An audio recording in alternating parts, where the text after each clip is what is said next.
Bom dia a todos. Vamos abrir nossas Bíblias para o Salmo 73. Como eu falei domingo passado, este Salmo, eu estou dando aqui uma mensagem expositiva. E quando a mensagem expositiva, aliás, toda mensagem, irmãos, necessita que os crentes olhem, examinem o que está escrito. Uma mensagem expositiva é assim, porque nós estamos vendo o texto completo, porque tem uma ordem no texto, os irmãos podem perceber, tem uma ordem, e a gente vai acompanhando aquilo ali. É assim que Deus entregou a palavra dele para nós, tá? Então, no domingo à noite passado, eu comecei pregando isso aqui, irmãos. Grande despertamento em face da apostasia. Eu até expliquei para os irmãos o que é apostasia, porque é uma palavra que ninguém compreende, né? Então eu tenho que explicar. É mais conhecida entre os pastores, estudantes, e até igrejas aqui já ouviram bastante sobre isto. Aqui, por exemplo, os irmãos já sabem. Mas para explicar a todos que venham ouvir esta mensagem, eu quero lembrar que apostasia significa afastamento da verdade, como estamos vendo hoje, e a coisa está afunilando cada vez mais, irmãos. Nós estamos vivendo época do chamado ecumenismo. Satanás não para. Se ele não consegue destruir os crentes fisicamente, ele vai destruir na área da fé. Ele vai acabar com a fé dos crentes. E está acontecendo hoje, tá? Muitas pessoas que entram nas igrejas hoje jamais conheceram o novo nascimento. Jamais. Então, quando vem o mundo, aí o mundo pega mesmo, tá? Cai na rede, igual peixinho. É verdade. Mas eu quero continuar aqui, irmãos, porque o que nós estamos vendo aqui não é tanto questão de apostasia. Eu coloquei aqui porque podemos não ter passado pelo que o salmista passou, mas as circunstâncias atuais, elas impelem a gente, nós que somos crentes, a cair na rede do diabo, não é verdade? Então, eu só vou dar uma lembrancinha daquilo que foi falado no domingo passado à noite, olhando logicamente o contexto, né? Vamos lá. Primeiro, o salmista ele começou a desviar-se sabendo da verdade. Olha bem, irmãos, versículo 3. Eu quero que vocês examinem aí, porque diz o quê? Veja, pois quando eu invejava os arrogantes ao ver a prosperidade deles, os perversos, né? Tá vendo? Então o crente, ele tem momento que Satanás abala a gente, irmãos. Satanás não abala o alicerce, tá? A parede aqui do prédio, né? O alicerce você nem vê, tá? Mas ele está ali sustentando a parede, tá? Mas notem, queridos irmãos, é assim, começa assim. Qualquer área na vida, nós estamos vivendo essa época de inveja. O fulano de tal está vivendo bem melhor do que eu. Tem uma casa, tem carro, tem prosperidade. No domingo ele vai passear, ele vai para o clube dele, ele tem o que chama os amigos, faz a festa que ele quer, tá? Ele ganha bem e tal, e está vivendo. E eu, como crente, estou passando por essa dificuldade. Então começa a despertar uma inveja, o que a Bíblia chama cobiça, né? Olha que coisa terrível, irmãos. Rapidamente, tá? Segundo lugar, o salmista começou a olhar os ímpios do ponto de vista carnal. Isso aqui envolve a primeira coisa que eu falei. Ele está olhando do ponto de vista do mundo, da carne, dos desejos da carne. Isso é perigoso para nós, tá? Porque o mundo agora, irmãos, está pipocando o espírito da prosperidade.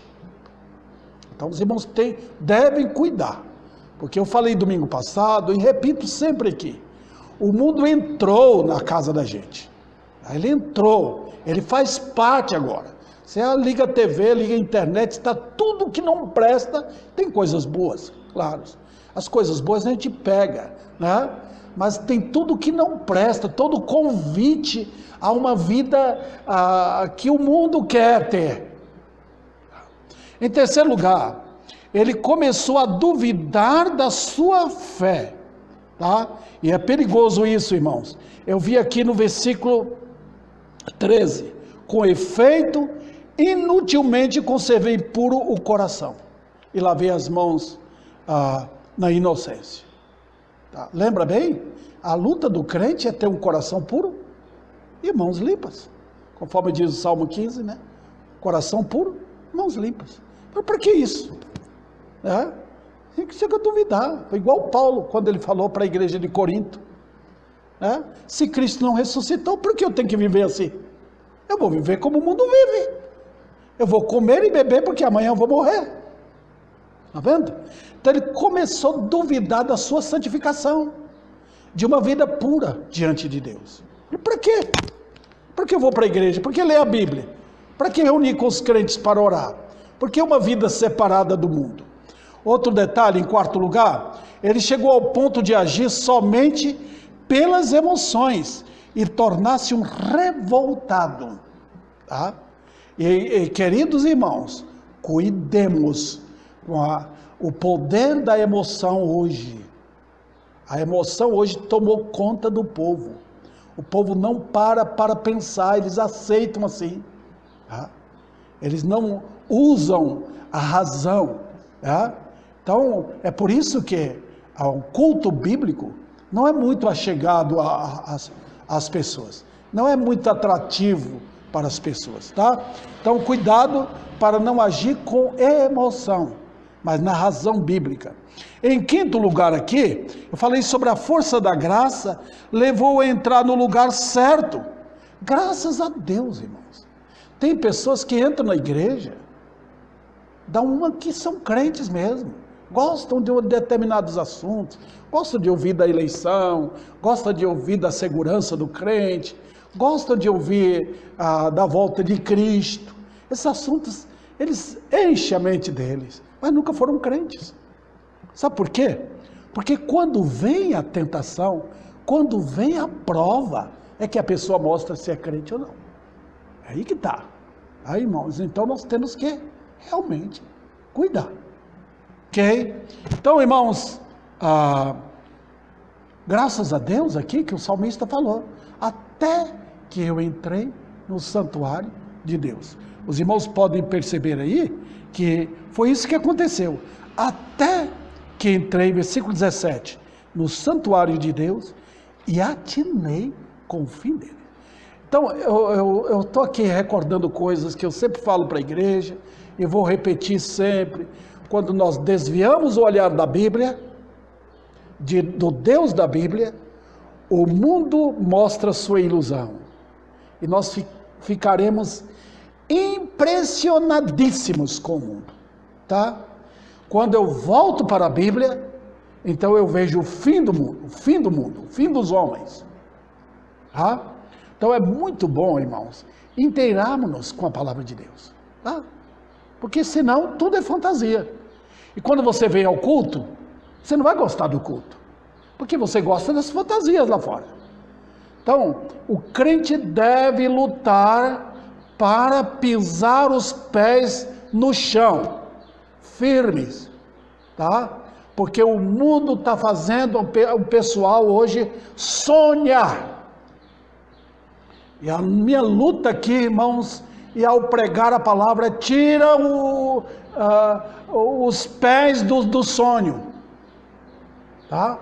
Porque hoje tudo é sonho, não realidade. Então, quando você pisa os pés na palavra de Deus, no santuário de Deus, quando você entra na comunhão com Deus, quando você passa a ser um crente que quer vigorosamente, determinantemente voltar para a Bíblia, você vai ver o mundo como ele é. Isso aí tudo passa. Tá? Tudo vai passar. Tá? Tem coisas na TV, na internet, que você gosta de ouvir e ver, Mas quando você vê a Bíblia, você fala, puxa vida, para que isso? O mundo é um palco de mentiras, irmãos. Mentiras. Saindo daquilo que é necessário para a gente viver, nossa família, nossa comida, a nossa saúde, saindo disso, o mundo é um palco de mentira. Tá?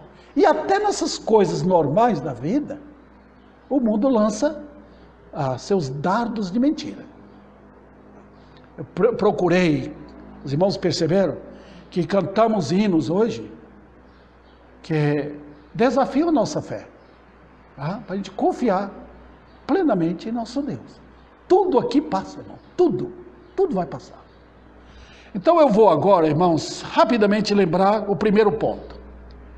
No primeiro ponto que eu tratei domingo passado, os irmãos lembram, foi consciência da presença do Senhor. Quando ele diz aqui, no versículo 20 e 23. Vamos lá. Todavia, os irmãos estão olhando aí? Estou sempre contigo. Vendo? Consciência da presença do Senhor. Em outras palavras, estou falando aqui, irmãos, eis o resultado de quando a gente entra no santuário. Quando eu falo santuário aqui, só para os irmãos entenderem, quando o salmista falou santuário, ele estava entendendo o templo lá em Jerusalém. Tá? Quando eu entro, ele era levita. Quando eu entro lá, então eu compreendo. Está vendo aqui? Então eu vou puxar isso aqui para os irmãos. Vamos lá, o que o pastor quer dizer? O que a Bíblia quer dizer aqui? A Bíblia está dizendo, irmãos, que quando eu volto para a palavra de Deus, quando eu volto para a verdade bíblica, eu entendo o que está acontecendo. Os irmãos perceberam? Então, os irmãos, olhem bem, nós temos como que um véu em torno da gente. Tá? Será que eu coloco isso em palavras claras? Nós estamos como que hipnotizados pelo mundo. E a gente não vê o que é a realidade das coisas. Quando o crente volta, tá? Então, por exemplo, nós estamos vendo aqui o Theo, uma criancinha. Ele não deu conta ainda que tem uma mãe que segura, um pai que segura, que protege, que dão todo cuidado para ele, tá? Nós somos assim igual uma criança, que não percebe o que está acontecendo. Tem alguém por mim? Tem um Deus por mim? Tem um Deus que cuida de mim? Tem um Deus que me segura pela mão? Nós entendemos isso só na hora das emoções. Se tem um culto emocional aqui, a gente chora, né? Já viu culto emocional? Ai, que bênção, gritamos glória, aleluia e tal, e tal. Espera um pouco. Isso aqui é a realidade, não é brincadeira. Só enxergo essas coisas quando eu me deparo com o santuário. Quando eu olho para o meu Deus. Quando eu aprendo a disciplina dele. Então meus olhos começam a abrir, tá? Eu começo a enxergar as coisas espiritualmente falando. Olha o que ele diz: estou sempre contigo. Está vendo o que ele diz? Consciência de que há um Deus com quem ele está presente, tá? Assim como os pais do Theo não o deixam sozinho, tem sempre um cuidado ali. Até quando ele está no quartinho dele, eles têm um aparelhinho, que lá da cozinha ou do quarto do casal, eles veem o Theo. É interessante. Você vê como é que ele está. Olha que cuidado contínuo. Um papai e uma mamãe que amam o filho. Não é assim com Deus? Estou sempre contigo. Ele está falando de Deus com ele. Eu estou sempre contigo. Eu não estava percebendo isso. Interessante, né? A segunda lição com quem me deparei e passei para os irmãos no domingo passado foi a consciência do amor do Senhor. Olha o versículo. Tu me seguras pela minha mão. Isso é segurança, irmãos. Qual o pai louco Qual é o pai louco que deixa um filhinho, criancinha, atravessar uma rua perigosa? Se um pai quer soltar uma criança, ele vai para um campo, assim, um lugar onde não tem perigo, solta a criança, deixa ele correr à vontade, lá no quintal da sua casa, ou no terreno da frente. Mas notem, ele está sob vigilância.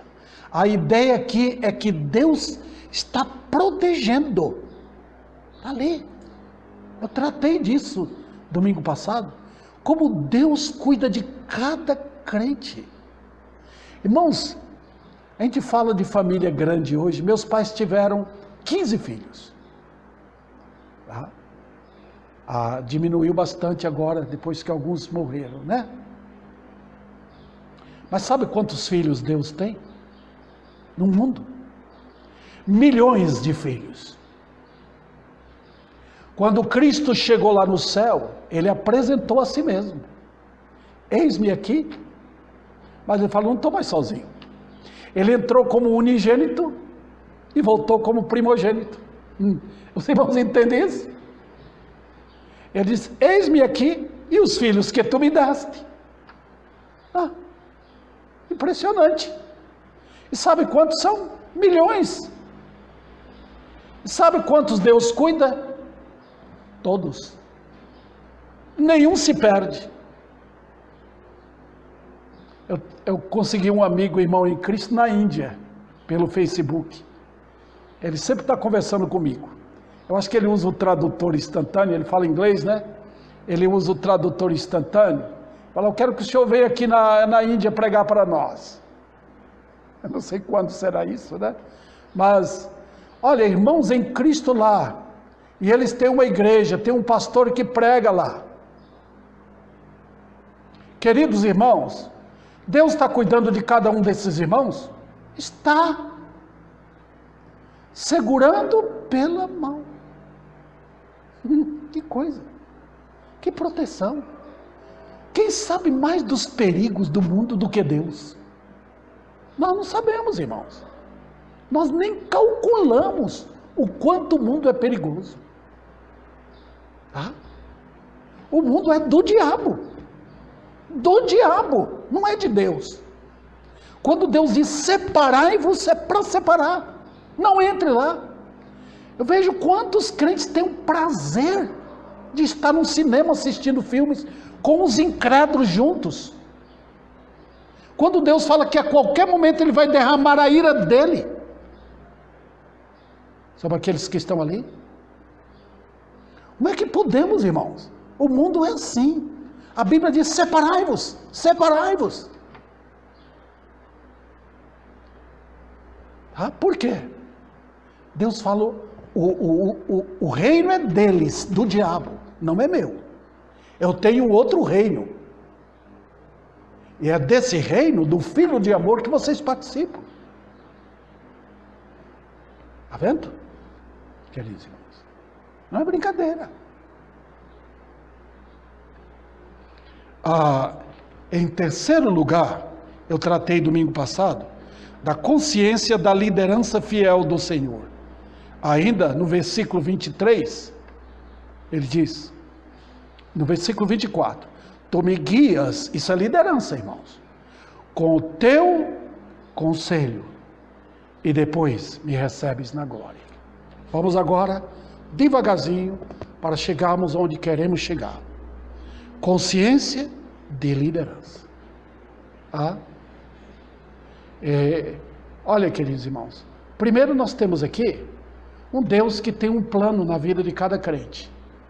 Planos eternos. Olha bem, o plano que Deus tem para mim é o mesmo plano que tem para a irmã Aparecida, para o Gessé, para a Virgínia, para a minha esposa. Planos eternos. O alvo de Deus para cada crente é único. É único. Não obstante as diferenças que temos. Eu sou um pastor, fulano de tal membro de uma igreja, ele toca como Gessé toca, outros são diáconos, aquela irmã que lidera o grupo de senhoras, outro trabalha ali em outra área ensinando como professor, Cada um tem uma função diferente. No terreno secular, um é profissional, um é pedreiro, outro é médico, advogado e tal e tal. Mas sabe, irmãos, o alvo é único. Qual é o alvo de Deus planejado na eternidade? Que eu seja igual a Cristo. Romanos 8 fala sobre isso. Deus está trabalhando em minha vida para eu chegar à imagem do seu Filho. O mundo, irmãos, caminha cada vez mais à imagem de um Adão depravado.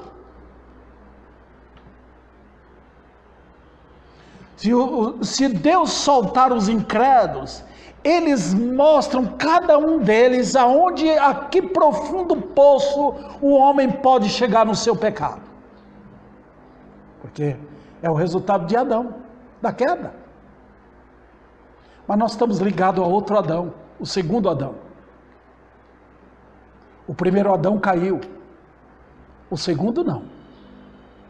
Nós estamos ligados ao segundo Adão. E nós devemos chegar à imagem dele. E é esse o trabalho do Espírito de Deus em nós. E não há diferença, irmãos. Tanto faz aquele crente humilde, simples, como aquele crente rico, culto. Não importa. O alvo é o mesmo. Está vendo? Então o que ele faz? Ele me guia para os alvos. Está vendo? Quais são os conselhos de Deus? Conforme diz aqui, tu me guias. É uma experiência pessoal. Tu me guias com os teus conselhos. Está vendo? Significa que tem um plano na vida. Então ele vai fazendo isso, orientando, disciplinando, mostrando pela palavra onde vai chegar. Está vendo? É por isso que ele usa disciplina, ele repreende a gente, ele fala, busca conselhos, tem um pastor da igreja, tem sua mãe, seu pai, apesar, estou falando de crentes, que hoje pai e mãe incrédulos estão mais destruindo do que ajudando, tá? Estão mais destruindo do que ajudando os filhos, tá? Então, queridos irmãos, Deus faz assim, ele vai aconselhando. Então, presta atenção no que acontece. A percepção da presença de Deus. Quando você tem um amigo, ele pode estar longe, mas ele usa a internet, ele usa o telefone, ele ora, ele está sempre perguntando como é que está. Esse é um amigo, né, distante. Né? Nós temos amigos assim. Com a saúde da minha esposa como está, eu achei vários amigos que interessam, por mim e por ela, amigos crentes. Mas o meu Senhor não é esse amigo que precisa de uma internet, de um celular. Não, ele está perto, porque ele me segura pela minha mão. Ele me toma com a mão dele ali, puxa, segurando, e vai me guiando. Então, irmãos, há uma necessidade contínua de nós conhecermos o nosso Senhor, de sentirmos, nota o que eu falei, sentir, não é brincadeira. A fé chega a tal ponto que a fé toma nossos sentimentos, de tal maneira que nossos ouvidos apuradíssimos comecem a entender quem que está falando. Eu já li a respeito de crentes orando. Era quem estava ouvindo orar, homens de Deus, percebia que ele estava ao lado de alguém. Estava perto ali. E às vezes você está andando, você vai falando, sim Senhor, eu estou entendendo. Me guarda, tá? Você vê perigo, me guarda, me protege. Porque eu estou em perigo. É uma consciência da presença de Deus. Ele está ali. O homem é totalmente diferente, irmãos. Tá? O homem separa do outro. Certo? Então, até o nosso filhinho, como o caso do Theo, né, um filhinho nosso, um neto nosso, ele se distancia da gente. Às vezes o médico leva a criança lá para dentro fazer um exame e o pai fica lá de fora. Espere, papai, espere. E você fica ali apreensivo, como é que está minha criança? Com Deus não. Ele não nos larga, nem um momento. Está presente. Estou sempre contigo.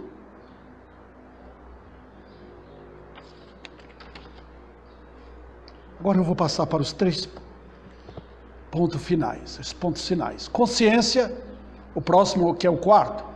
Consciência de algo infinitamente melhor. Olha o versículo 24. Examine. Tu me guias com teu conselho e depois me recebes na glória. Eu acho isso tão maravilhoso. Por quê? A primeira lição aqui, eu acho que tem tanta coisa bela aqui, irmãos, que eu sou incapaz de descrever para os irmãos. Não tenho linguagem. A primeira é, ele aqui comigo e ele lá. Olha que Deus maravilhoso. Ele comigo aqui e ele lá pronto para me receber. Ele me guiando aqui e depois, quando você chegar lá, ele está pronto a esperar. Está aqui, ó. Fui eu quem te guiei. Pronto para me receber. Então, queridos irmãos, que coisa, que verdade estupenda para o crente. Olha a diferença do incrédulo. O incrédulo não tem ninguém por ele. Quem guia o incrédulo é o diabo. E depois o próprio diabo o empurra para o abismo. Meu Senhor não. Ele está aqui me guiando, me conduzindo até a morte. Até aquele momento final. Quando cantamos, quando a dor e a aflição vem turbar o coração, é preciso confiar a Jesus tudo entregar. Então, quando ele estiver aqui, passando pelo vale da sombra da morte, quando eu falasse adeus para este mundo, imediatamente meus olhos são abertos para ver a acolhida do meu Senhor. Pode entrar, servo bom e fiel. O portão está aberto. Eu não preciso bater na porta para abrir. Eu não preciso tocar a campainha do céu para abrir. O portal vai estar aberto. Ele me purificou pela salvação, pelo sangue. E agora me recebe como dele lá. Segundo lugar, ele passou pela experiência dramática das tentadoras ofertas do diabo. Então o Senhor, quando está me guiando, segurando em minha mão, e me aconselhando, é porque ele passou pela experiência, sozinho. Não teve Pedro para ser amigo dele, todos fugiram. Ele foi sozinho, irmãos, e venceu. Então nós temos um Deus homem, Deus todo-poderoso, homem maravilhoso. Então, queridos, a morte será a experiência dramática de que no mundo tudo é enganador, tudo. Veja essas milhares de pessoas ricas e pobres do mundo. Estão esperando um mundo melhor, irmãos. Não é. O mundo não vai melhorar. Um colega meu mandou um link de um ministro falando. E ele estava todo contente. Porque parece que o Brasil vai melhorar. Melhora materialmente? Pode melhorar. Emprego. Mas o pecado está aí. A miséria está aí. O diabo tentador está aí. O diabo, a morte, ainda não foram jogados no lago de fogo. Não. Então, queridos irmãos, veja a ilusão deste mundo. Veja. Tudo enganador. Então, queridos, a morte marca o encontro para o Senhor nos receber. Ela veio avisar. Chegou. Teu momento. Igual aquele hino do cantor. Ó, quando o momento chegar de eu ir com Jesus me encontrar. Olha, irmãos, agora vamos para o final desse ponto aqui. Os santos são recebidos em quê? Na glória. Está vendo, queridos irmãos? Tá? Então vai chegar aquele ponto que eu vou entrar, eu não vou entrar no sofrimento eterno, como os ímpios entram. Eu vou entrar na glória eterna. Está vendo aqui, irmãos, a diferença? Eu vou entrar no triunfo da perfeição. Está vendo, irmãos? Eu vou entrar onde o privilégio em Cristo me leva a ir para lá, pela salvação, redenção na cruz. Eu vou entrar na glória. Então significa que eu não estou na glória aqui. Está vendo aqui? Eu não estou. Eu estou nas trevas do mundo. Eu estou andando, irmãos, como se fosse por uma cavernosa escuridão. E meu Senhor ao meu lado. Cuidado, cuidado, cuidado. Olha o que eu falei. Orienta ali, orienta aqui. Me puxa, me dirige, me disciplina, com amor, me guiando. Até aquele momento, quando abrir um portal, que eu olhar para o céu, olha o brilho da glória. Tudo que ficou para trás desapareceu. Tudo que era natural, agora é espiritual. Agora que eu vou ver minha família, eu não tinha visto antes. Agora que eu vou ver meu corpo como ele será. Agora que eu vou ver meu mestre amado comigo, eu contemplando o seu semblante. Agora que tudo que era dor, tristeza, dificuldade, desonras, vergonha, tudo ficou para trás.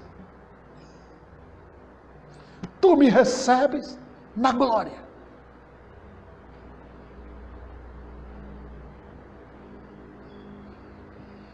Então o que eu quero dizer? Que o melhor que o mundo dá aqui é cheio de veneno.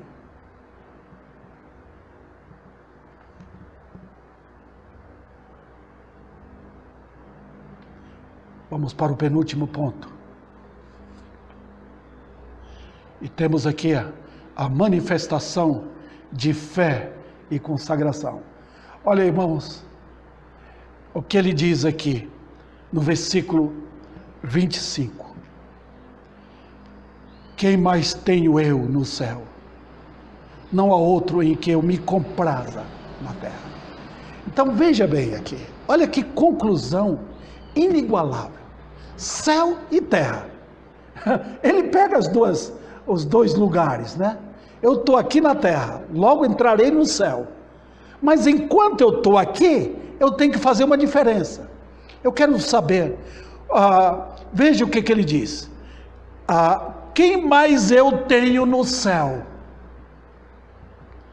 E não há outro em que eu me compraza na terra. Aqui eu quero trazer os irmãos para essa envergadura de fé. Será que eu posso expor isso aqui melhor para os irmãos? a grandeza da fé cristã. Como assim? Vamos lá. Primeiro, de repente, quando ele entra no santuário, quando ele contempla o seu Deus, tudo mudou. Temos um hino no cantor que diz: onde eu estiver com Cristo aí, é céu para mim. Você já imaginou? Que fantástico. Tudo mudou. Eu tenho lutado aqui, irmãos, na minha própria vida, na igreja onde estou, para que todos saibam o quanto Cristo é infinitamente melhor. E Ele quer que nós cheguemos a isso. Foi assim que Ele fez na vida de Paulo. Cristo foi tão abundante para Paulo, tão próximo, tão amigo, tão amoroso, que Paulo quis mais conhecê-lo. Conhecer tanto, que ele queria saber o sabor da ressurreição.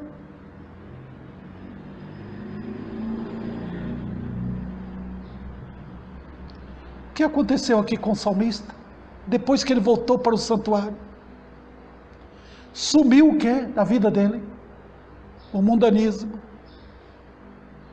aquele desejo de ter dinheiro, de ter riqueza, de ganhar na loteria, de ter um baita de um carro, uma casa linda. Sumiu. Não que ele desprezou os bens, mas sumiu. Ao contemplar o Senhor, ao contemplar o amor de Cristo, tudo isso desapareceu. O que é que aconteceu? A fé foi ampliada. A visão que ele tinha estava tão curta. Já viu? Como a visão da gente vai ficando curta. A minha esposa tem sentido, a vista dela está curta. A gente vai chegando a certa idade, a visão vai ficando curta. Mas no caso da fé, a visão vai ampliando. Ele faz um tipo de um exercício na visão espiritual dele. Como assim? A visão amplia da fé aqui. Quando chegar lá no céu, eu não vou precisar mais de fé. Eu já tenho tudo lá. É glória. Aqui eu preciso de fé. Vamos lá. Segunda a lição que abordamos aqui é a seguinte: a fé que vê Deus como Ele é, como a glória e a razão de tudo, que fomos comprados por Ele e para Ele. Será que nós entendemos, irmão? A Bíblia maneja essas coisas assim. Ela expõe para nós a ideia de um casamento. Como um homem pode... Naquele tempo a moça era comprada. O pai do rapaz pagava o dote da moça. A ideia é a mesma. Que Cristo pagou o dote para me adquirir. Pagou o dote para ter toda a igreja com Ele. E dizer, tu és meu. É interessante, irmãos, que ele vai assim como fosse um indivíduo. Ele vai chegando para cada crente. Ele vai chegando assim para Jessé dizendo, tu és meu. E ele fala com todo o vigor da alma, tu és meu. Já viu quando alguém paga alguma coisa que ele não recebe? Ele vai ali furiosamente e diz, eu quero, senão eu vou levar na justiça. Eu paguei. Não é assim que o Senhor reclama do que é dele? Então, irmãos, tudo aqui passa a ser o quê? Eu tenho família, filhos, esposa, uma casa para morar, meus parentes, amigos. Tá? Essas coisas em si são bênçãos de Deus, né? Bênçãos. Mas quando eu começo a contemplar o meu Senhor, tudo isso vai perdendo o brilho. Você vai percebendo que aquilo ali não é ouro. Vai apagando. Os irmãos já viram aquele anel que parece ouro? Mas com o passar do tempo, aquele ouro vai sumindo. É assim que é o mundo para nós. Quando eu começo a contemplar, meu Deus, quem é aquele que me amou? Quem é aquele que chega para mim e diz: Davi, eu te amei. Tu és meu. Eu não te deixarei. Estou contigo. Nada vai me tocar. Eu comprei você. Custou meu sangue. Foi redenção. Então tudo passa a ser sombra, irmãos. Quando eu começo a tocar pela fé em meu Senhor, tudo aqui passa a ser sombra.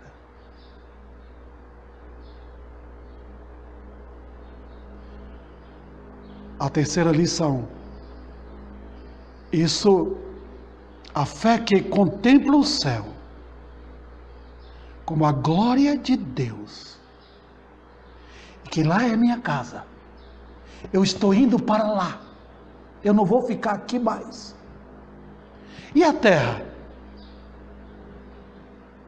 Lá é glória, aqui é graça. Veja a diferença, irmãos. Lá é a glória que eu vou ter para a eternidade.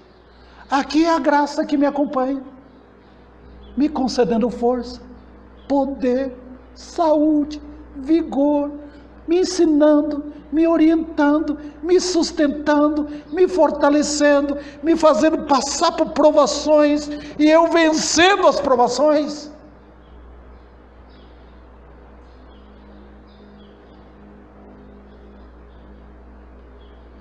Isso então, irmãos, resulta em quê? Olha, eu tenho uma palavrinha só: consagração. Pois tudo é dele, e todos os feitos são dele, e ele quer que eu seja feliz nele.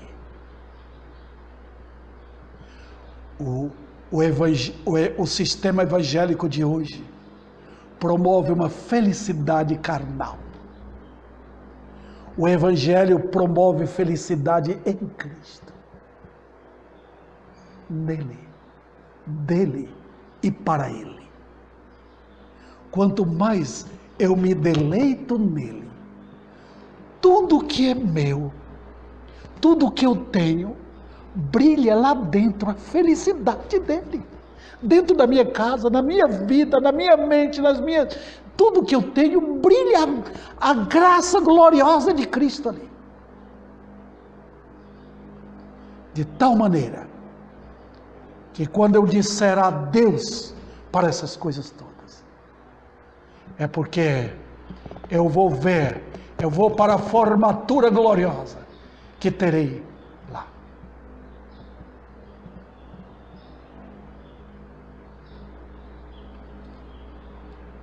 Agora eu chego ao fim, a última parte. A manifestação da verdadeira felicidade e santidade. O que é que diz o versículo 25? Quem mais tenho eu no céu? Eu vou dar uma resposta aqui no versículo mesmo, não há outro. O que é isso, irmãos? É uma visão clara das verdades eternas. Veja o que aconteceu, irmãos. Se os irmãos olharem para os incrédulos, seu filho, seu amigo, seu vizinho, seu parente que não é crente em Cristo, estou falando crente em Cristo, você vai ver que a suma de tudo na vida de um incrédulo, sabe qual é? Ódio a Jesus Cristo. Ódio. O homem no pecado tem um ódio tremendo de Cristo. Agora vamos para a suma de tudo na vida cristã. O contrário, o crente em Cristo.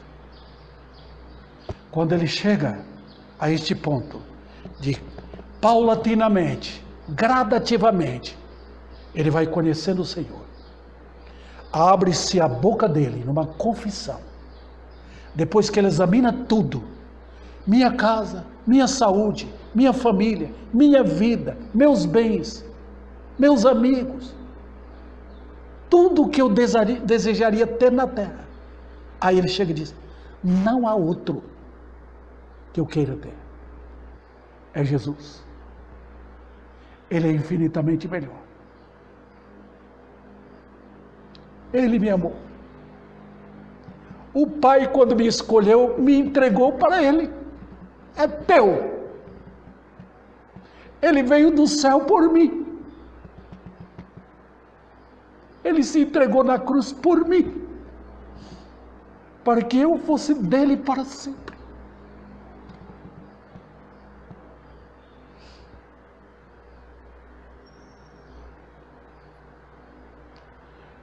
Esse eu chamo o conhecimento claro do amor inigualável do meu Senhor por mim.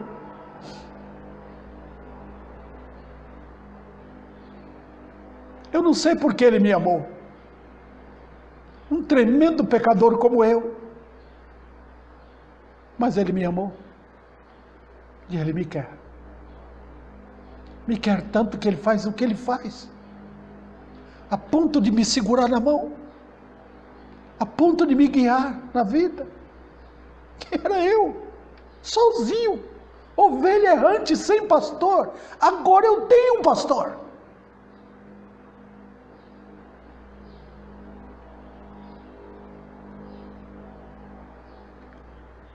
E para encerrar, maturidade para encarar tudo à luz daquilo que é espiritual. Os irmãos perceberam então quanto a vida espiritual domina a vida natural? Então, eu estou passando, e você, querido irmão, pela chamada faculdade da graça. Não chegou a formatura ainda. Não chegou aquele momento de entrarmos na glória ainda. Não chegou. Lá que teremos isto. Está vendo? Tudo começou na eternidade. Então agora, Deus está mandando o tempo ir embora. Suma tudo, apaga tudo, apaga, para que eu entre na eternidade. Está vendo aqui? Eu vim da eternidade em Cristo e entrarei na eternidade em Cristo. Está vendo aqui?